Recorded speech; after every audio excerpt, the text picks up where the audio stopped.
में मैं आपको बुलवा लेता हूँ, तो जर्मनी में यहाँ पे आए और मैं आपको एनओसी दे के आजाद कर दूंगा, तुम जिधर मर्जी चाहो तो वहां पे जाके काम कर लोगे। जुल्फकार भाई ऐसा पॉसिबल नहीं है। जर्मनी में एक कंपनी वर्क परमिट दे के बुला रही है, वहां बंदा पहुंच के एनओसी दे के फ्री कर दे कि जॉब खुद ढूंढनी है। इस बारे में क्या करना चाहिए? Info please. कंपनी रजिस्टर्ड है, कंपनी मेरे भाई की है। अच्छा, तो अगर तो आपके वो भाई की है तो वो भाई आपको सिर्फ वर्क परमिट दे रहा है और साथ में वो जो है वो आपको एनओसी दे रहा है। अच्छा, अब ये बड़ी मजेदार वाली बात है कि ये जो एनओसी देने वाली बात है ना, ये हमने अरबों में सुनी है कि भी आपको मैंने आजाद कर दिया, तू ये आजाद है, जहां पे मर्जी काम कर, तो मुझे ला के टैक्स दे दिया करना।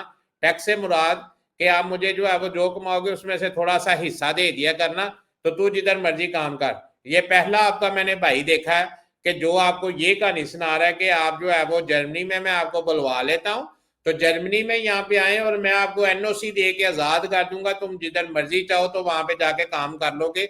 जुल्फकार भाई ऐसा पॉसिबल नहीं है।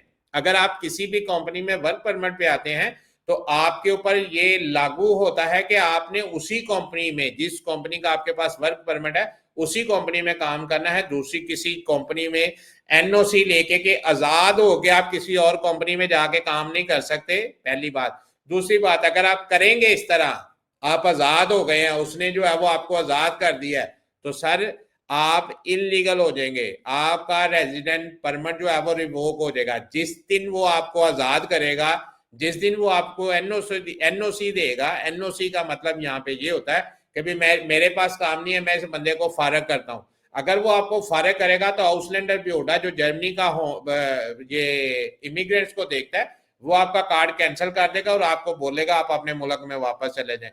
तो ये बड़ी ही गलत इंफॉर्मेशन है जो आपके भाई ने आपको दी है।